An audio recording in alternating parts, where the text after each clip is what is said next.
da tua palavra, que no abrir da minha boca seja o Senhor falando, em nome de Jesus. Amém e amém. Deus tem um milagre para você. Amém? Deus tem um milagre para você. Você que está aqui, olhe para o seu irmão que está meio distante, mas dá para ver, né? Diga para ele, Deus tem um milagre para você. Na sua casa também, quem estiver aí próximo, diga, Deus tem um milagre para você. Agora há pouco nós louvamos a Deus e um dos hinos é, hoje o meu milagre vai chegar. E nós queremos refletir na Bíblia, no texto de 2º livro de Reis, capítulo 4.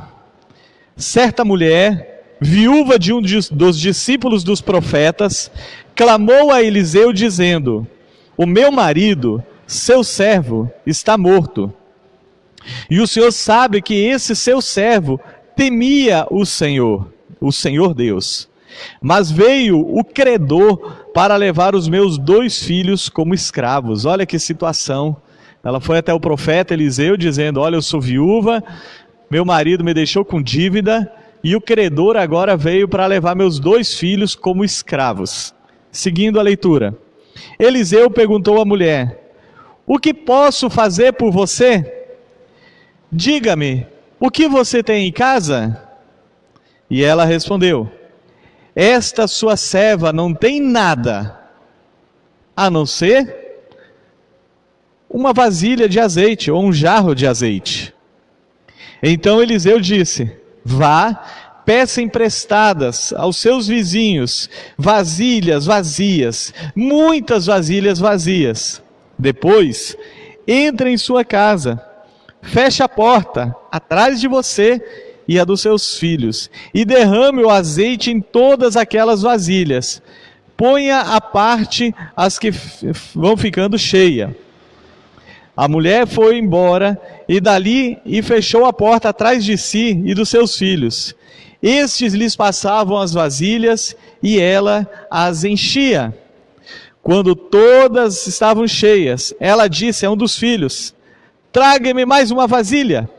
Mas ele respondeu, não há mais nenhuma vasilha. E o azeite parou. Então ela foi e contou ao homem de Deus e disse, vá, venda o azeite e pague a sua dívida, e você e seus filhos vivam do que sobrar. Ela encheu muitas vasilhas, e daí quando ela retornou ao profeta, ele disse, agora venda o que tem, pague a dívida e viva do resto. O momento que a nação de Israel passava era um momento de recessão econômica. Não bastasse, ou como todo momento de recessão econômica no município, num estado, numa nação, sempre tem os mais pobres que são os mais afetados, e sempre tem aqueles que muitas vezes até se aproveitam da situação para emprestar e cobrar juros altos. Vários meses de confinamento com Covid-19, também estamos em uma certa recessão econômica. No entanto, Deus não muda e jamais mudará. Glória a Deus por isso, Ele jamais vai mudar. É um dos atributos dele, a imutabilidade de Deus. Seu poder continua ilimitado, sua graça e misericórdia nos assistindo dia após dia. Todos aqueles que o buscam são assistidos pela sua graça e pela sua misericórdia. Então Deus não mudou, Deus não muda e Deus jamais mudará. Neste texto, uma viúva busca o profeta Elias, busca o seu líder, seu pastor, para falar de um problema grave. E este é um problema de muitas pessoas hoje. Ela estava endividada. E ela vai buscar então o profeta, porque no contrato dizia, caso não pagasse no determinado tempo, no devido tempo, seus 2 filhos seriam levados como escravo. Então, aqueles 2 garotos cresceriam como escravos, morreriam como escravos, trabalhariam durante a vida inteira para pagar uma dívida que seu pai contraiu. E algumas lições nós aprendemos com este texto, e nós queremos trazer, porque toda a Bíblia, ela é aplicável à nossa vida. Sempre temos que olhar para o texto da Bíblia e dizer no que esse texto se aplica na minha vida, o que ele é útil para mim, como que eu vou colocá-lo em prática. E a primeira lição que nós queremos citar nessa noite é o perigo das dívidas. Sim, cuidado com as dívidas.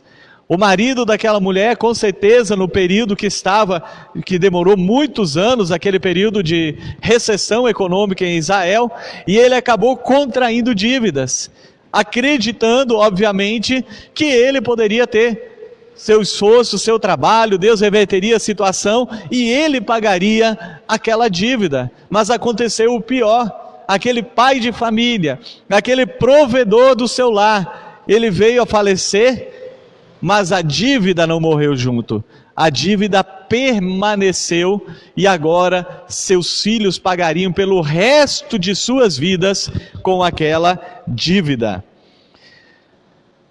Sem dúvida nenhuma que o endividamento da população é um grande mal que assola.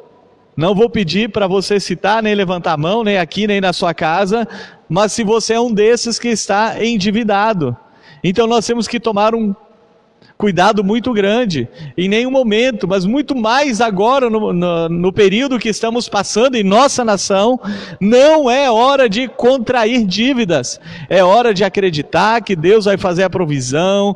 Passamos momentos difíceis, de escassez, mas Deus, Ele não nos abandona. A dívida é uma das grandes causas de discussões, de desavenças dentro dos lares.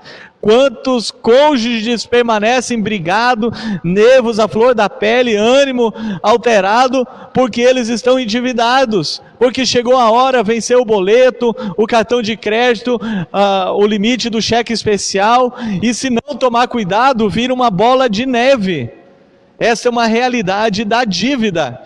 Então temos que tomar muito cuidado com as dívidas, para não acabarmos com as nossas vidas de forma prematura, no sentido até de não conseguirmos mais viver direito por causa de dívidas. Então, como eu citei, dívidas são causa de atritos dentro dos lares.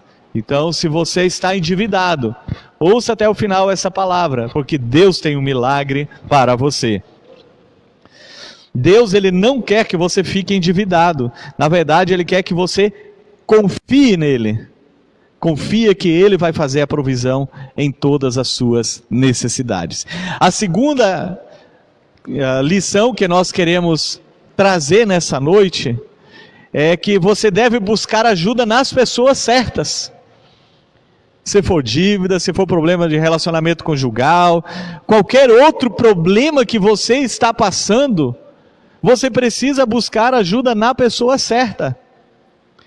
Por exemplo, se você estiver com um problema de saúde, de que adianta você ir, vou chutar aqui porque eu sou padeiro, que adianta você ir para o padeiro e dizer, estou com um problema de saúde?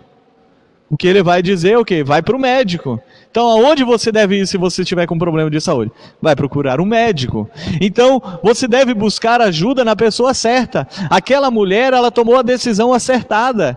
Ela foi em busca do seu profeta, do seu líder, que era o profeta Eliseu. Ele era o responsável pela casa de profetas, uma escola de profetas da qual o marido daquela mulher participava, era aluno ou já era professor, não diz o texto aqui, mas ele era da casa dos profetas de Eliseu. Então ela buscou a pessoa certa, porque quando nós buscamos a pessoa certa, a probabilidade de nós recebermos a ajuda certa é muito maior. Não adianta você estar com um problema conjugal e falar para uma vizinha, falar para outra vizinha, para o vizinho, para o colega de trabalho e para outro, que poucos darão um conselho sábio. Busque seus líderes, busque quem pode realmente te ajudar. Aquela mulher, ela buscou ajuda e ela encontrou. Certa vez, tempo que eu vendia artesanato ainda na praia, um conhecido meu, ele não fazia parte da nossa congregação, Eu estava vendendo, caminhando assim, e me aproximei dele, comecei a conversar, era meu conhecido, e ele disse: eu quero abrir meu coração, eu estou passando por esse problema.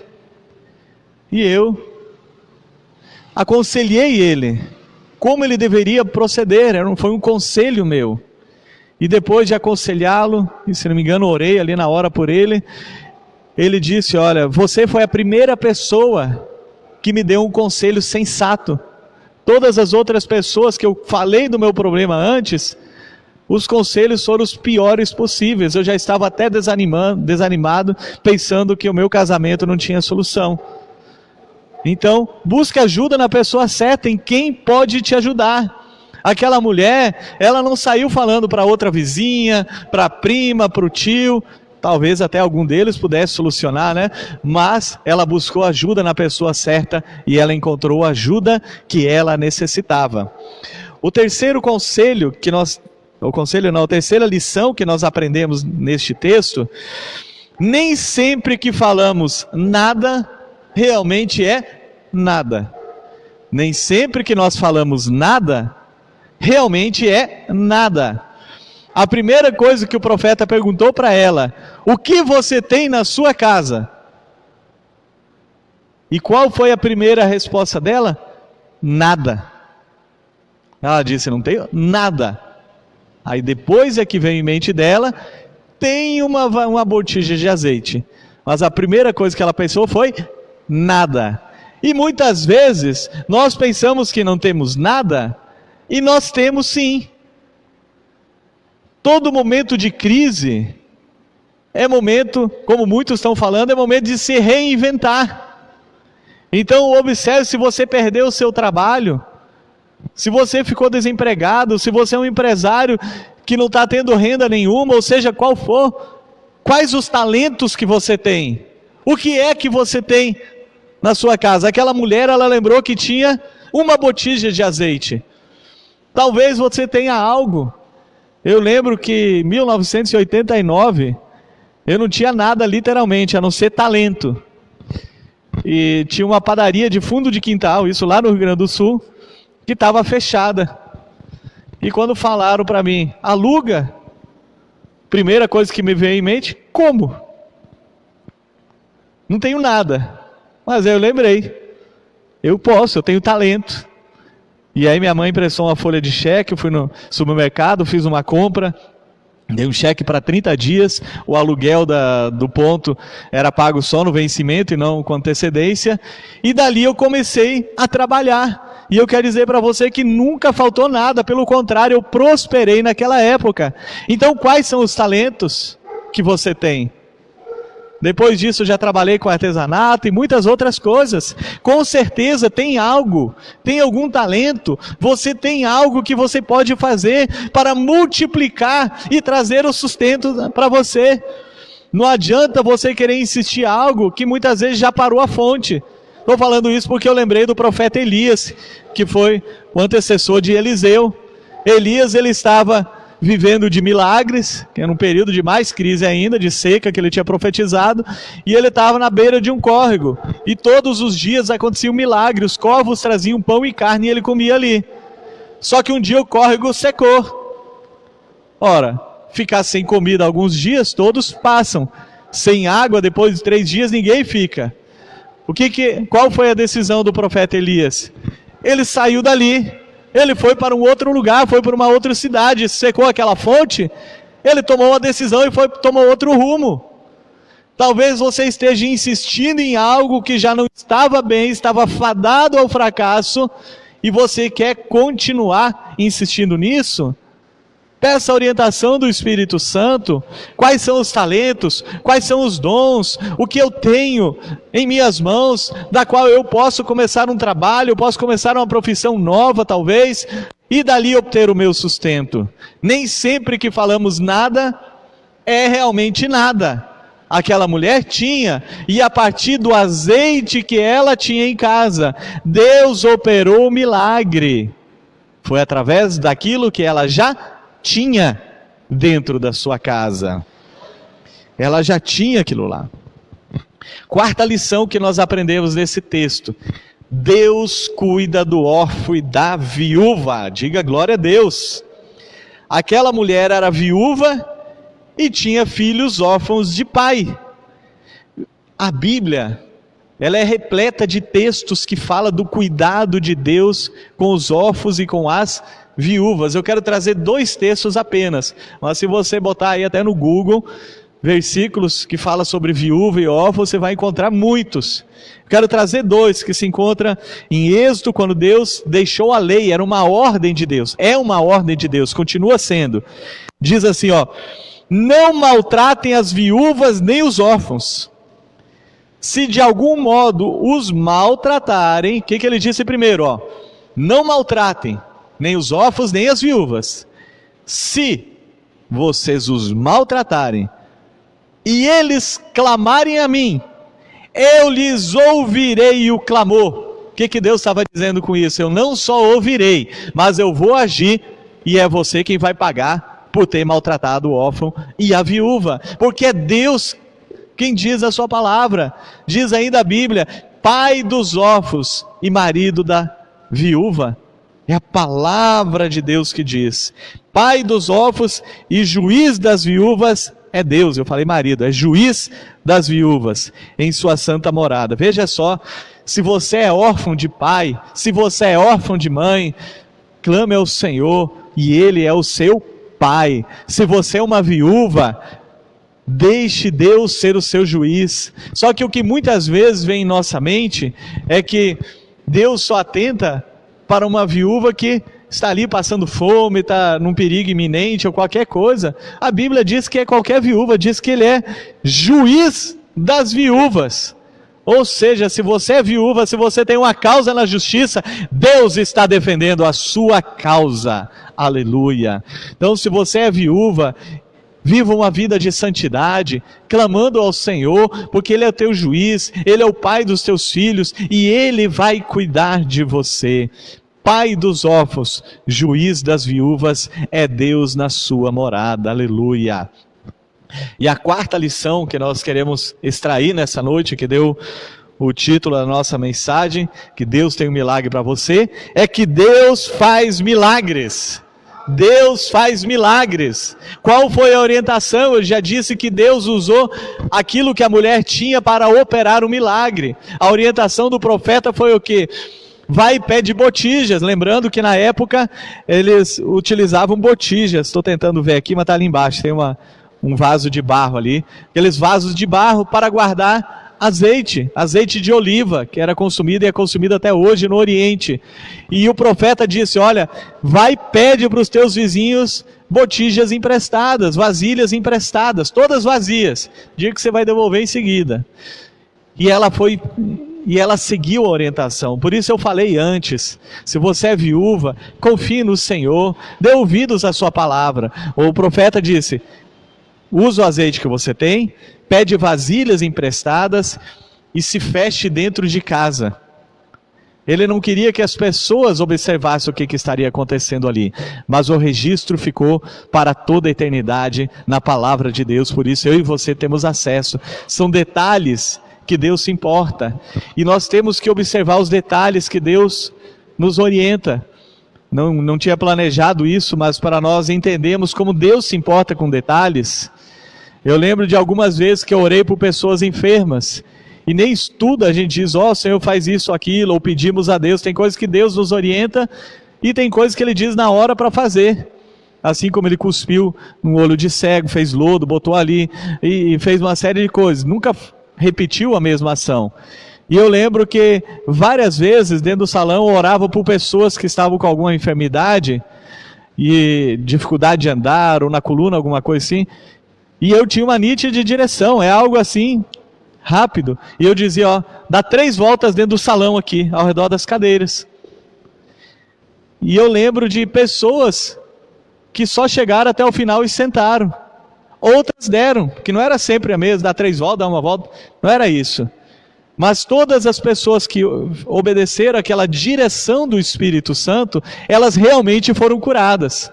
Ao passo que aquelas que não obedeceram, não foram curadas. É a mesma coisa, eu falei quarta-feira, se não me engano, foi quarta de Naamã, ele tinha que mergulhar 7 vezes, não era chegar assim na quinta, na terceira, não deu certo, eu não vou mais. Então aquela mulher ali, ela também obedeceu, ela se fechou dentro da sua casa, e ali começou o milagre.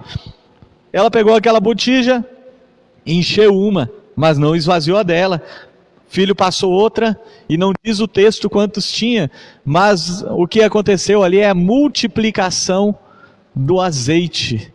Eu lembro também, tenho 2 testemunhos aqui, coisa que eu nem pedi, mas eu já vi 2 vezes também uma multiplicação de azeite comigo. Eu saí para ungir a nossa cidade, e a vasilha de óleo, ela não acabava, por mais que apertava para sair, aquilo não acabava. Mas eu também já vivi outros milagres em tempos de escassez, de usar o forno, meu forno a gás, 4, 5 vezes por semana, até era um forno grande, e o botijão de gás demorar 90 dias, quando a média é 30, e às vezes nem isso quando usa tanto o botijão de gás. Então Deus faz milagre de multiplicação, por isso ele diz: o que você tem para me multiplicar na sua mão? E aquela mulher, ela teve o seu milagre através da multiplicação do azeite, algo que ela já tinha em mãos. Deus fez o milagre, Deus tem um milagre para você. Nosso Deus é um Deus de milagres, eu já falei e vou repetir, Ele não muda e jamais mudará. Ele tem um milagre para você. Aquela mulher, ela não teve os seus filhos levados como escravos, ela não permaneceu com aquela dívida, ela pagou a sua dívida, porque logo em seguida o profeta disse: pague a sua dívida e viva do resto.